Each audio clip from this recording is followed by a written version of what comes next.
Hello, हाय, नमस्कार, कैसे हैं आप? आप देख रहे हैं आपका अपना किरण का अड्डा। और जो जहाँ जिस सिरे पे मैंने छोड़ा था उसी सिरे को आज पिक करती हूँ।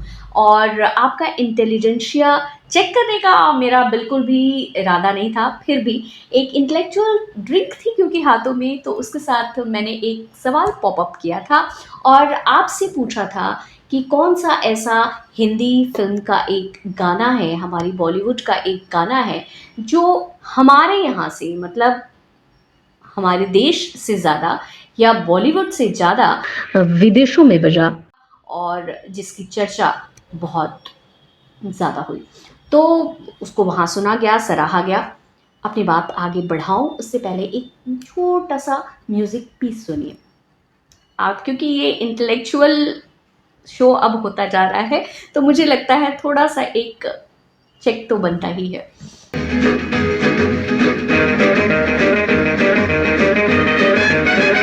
अब इस म्यूज़िक पीस के साथ आपको 4 महान शख्सियतों की तस्वीर दिखेगी। इसमें मोहम्मद रफ़ी साहब हैं, शंकर जयकिशन हैं और द ग्रेट शैलेंद्र हैं।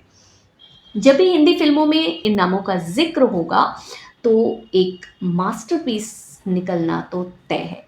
तो आज हम एक ऐसे ही शाहकार गीत के बारे में बात करेंगे अ, जिसने दुनिया को अपना दीवाना बनाया। सिर्फ यहाँ भारत की बात नहीं हो रही है, भारत से बाहर उसने बाउंड्रीज़ को पार किया और आज की डेट में वो 1965 का गाना, वो आज की डेट में भी उतना ही सुना जाता है, सराहा जाता है। और शायद यही रीज़न है कि हम आपके सामने हैं और उस बारे में हम लोग बात भी कर रहे हैं। अ, तो बात कुछ यूँ है कि ये गाना 24 दिसंबर 1965 को रिलीज़ हुई फ़िल्म थ्रिलर गुमनाम का है। म्यूज़िक पीस से जो म्यूज़िक लवर्स हैं उनको अंदाज़ा लग ही गया होगा। धीरे-धीरे मैं फिर आगे बढ़ती हूँ। फ़िल्म में मुख्य भूमिका one and only Manoj Kumar, Bharat Kumar ने निभाई थी और उनका साथ दिया था नंदा ने। इस फ़िल्म के कई गाने हैं जो मुझे लगता है आप लोगों को शायद याद भी हों कि एक तो सबसे मशहूर था हम काले हैं तो क्या हुआ दिलवाले हैं, आइकॉनिक सॉन्ग ऑफ महमूद। और फिर दिल दिल खोल के मनाओ रंगरेली ये ही कहती है, हेलन पे फिल्माया गया सॉन्ग। तो ये गाने जो थे इसके बड़े अलग तरह के थे, अलग मिजाज के गाने थे। उसी में से एक गाना था जो रॉक एंड रोल जिसे हम कहते हैं उस कैटेगरी में आता है। और इसका म्यूज़िक भी बहुत हिट हुआ था, लेकिन इस गाने की चर्चा बहुत कम हुई और जब हुई तो ज़बरदस्त, तभी तो इसको शाहकार कहा जाता है।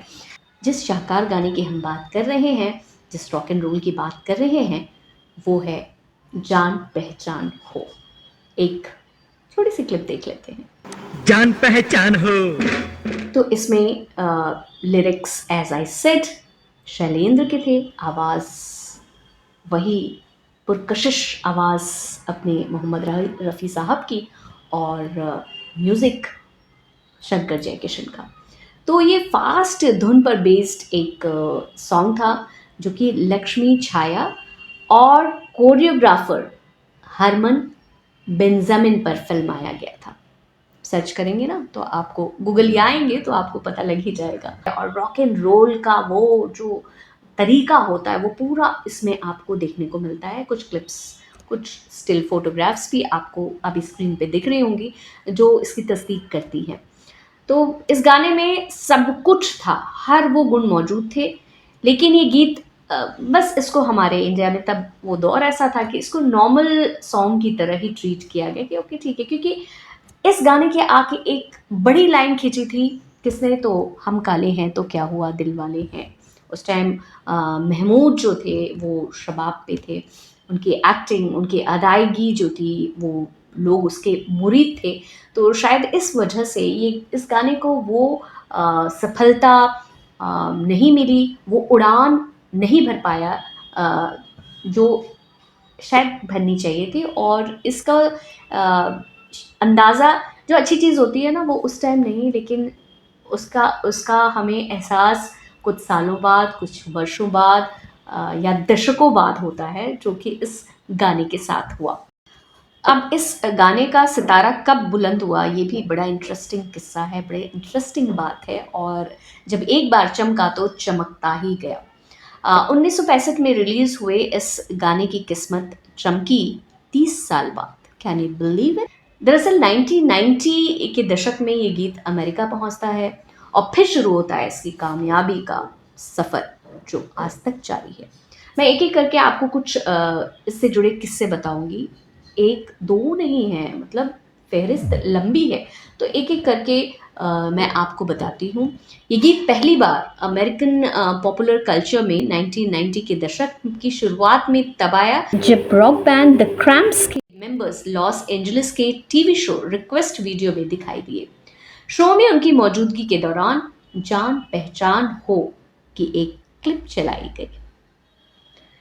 1994 में ये एक किस्सा। अब दूसरे पे आते हैं। 1994 में सैन फ्रांसिस्को बेस्ड एक American experimental indie rock band heavenly 10 stems ने इस गीत को लाइव परफॉर्म किया।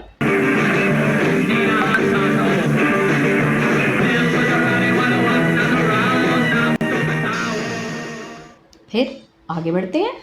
2001 का समय आया और हॉलीवुड मूवी पोस्ट वर्ल्ड के ओपनिंग क्रेडिट्स में जान पहचान हो नजर आता है। घोस्ट वर्ल्ड जब रिलीज हुई, इसे क्रिटिक्स ने काफ़ी सराहा, काफ़ी पसंद किया। हालांकि बॉक्स ऑफिस पे जैसे कहते हैं ना, बहुत धमाल मचाना, वैसा धमाल नहीं मचा पाई। फिर भी ये गाना जो था गुमनाम वाला, जो इसमें लिया गया, वो गाना है, वो लोगों की ज़ुबान पर चढ़ गया। मतलब अंग्रेज़ों की ज़ुबान पे अगर देसी भाषा में हम कहें तो वो चढ़ गया। घोस्ट वर्ल्ड कुछ खास नहीं कर पाई, लेकिन धीरे धीरे इस फिल्म ने एक कल्ट मूवी का स्टेटस हासिल कर लिया धीरे धीरे। और ये जान पहचान हो गीत की लोकप्रियता में, अगर हम कहें वहाँ पे सात समंदर पार, इस फिल्म ने बहुत बड़ा रोल अदा किया। मतलब इस फिल्म की वजह से, जो क्योंकि कल्ट मूवी बन गई, तो इस गाने को भी एक शोहरत मिली। अब आते हैं, 3 स्टोरीज में बता चुकी हूँ, चौथी पे आते हैं। जान पहचान हो गीत की कामयाबी यही नहीं रुकी, बल्कि एक डच बियर कंपनी हेनकेन के 2011 के द डेट विज्ञापन में इस गाने को इस्तेमाल किया गया। मतलब फिल्मों से होती हुई, बॉलीवुड से होती हुई फिल्म गई हॉलीवुड, और हॉलीवुड से ये विज्ञापनों में धीरे धीरे इसने एंट्री मारनी शुरू की। और विज्ञापन यूं ही तो नहीं बनते, मार्केटिंग ऐसे ही तो नहीं होती है, उसमें कुछ अच्छी चीज़ें होती हैं, कुछ अट्रैक्ट करने वाली बात होती है। और शायद ये जो मार्केटिंग गुरु थे, उनको इस गाने में ऐसा ही लगा। फिर हम आते हैं 5वें किस्से पे। तो 2012 में इस गाने का कवर बॉम्बे रॉयल ने अपनी debut album you me bullets love में शामिल किया। छठा किस्सा, यूबीसॉफ्ट के 2014 के वीडियो गेम फार क्राई 4 में यह गाना तब बजता है जब मुख्य किरदार मेन विलन के किले पर हमला करता है। इसके अलावा स्वीडिश डांस कंपनी एक्मेन के भी परफॉर्मेंस में ये सॉन्ग शामिल था। 8 किस्से बता दिए। अभी और भी इसके शाहकारी के अभी और भी किस्से बाकी हैं। 9वां किस्सा कुछ ऐसा है कि 2017 की फिल्म बासमती ब्लूज और 2019 की बॉलीवुड फिल्म लुका छिपी में ये सॉन्ग सुनाई दिया। 2019 में अमेरिकी सिंगर ओलिविया जीन ने अपनी एल्बम नाइट आउल में जान पहचान हो को शामिल किया। इतना ही नहीं, ये चंद उदाहरण हैं। अगर यूट्यूब पे जाएं तो ऐसे कई वीडियो आपको मिल जाएंगे जहां किसी लोकल बैंड या किसी म्यूजिशियन ने इस गाने को गाया हो। कहते हैं संगीत भाषा और सरहदों को पार कर जाती है। अमेरिकन कवि हेनरी वाड्सवर्थ लॉन्गफेलो ने कहा था, संगीत मानव जाति की सार्वभौमिक भाषा है। That is music is the universal language of Mankind. Bollywood से 60 से लेके आज के दशक तक पूरा, हम सदी की बात क्यों नहीं करते, 20वीं शताब्दी से लेके 21वीं शताब्दी तक ये गाना चला और आज भी लोकप्रिय है, आज भी हम बात कर रहे हैं और इसके बारे में बहुत कुछ कहा जाता है। तो बस आज का ये सफ़र इस इंटेलेक्चुअल से एक ज्ञान के साथ ख़त्म होता है। आप जुड़े रहिए, अगले एपिसोड में कुछ और किस्से होंगे, कुछ और इंटरेस्टिंग बॉलीवुड या गानों से जुड़ा हुआ कोई ऐसा छोटी सी अच्छी सी बात होगी।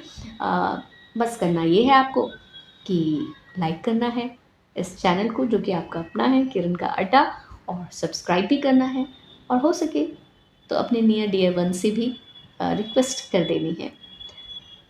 आज के लिए, अभी के लिए इतना ही।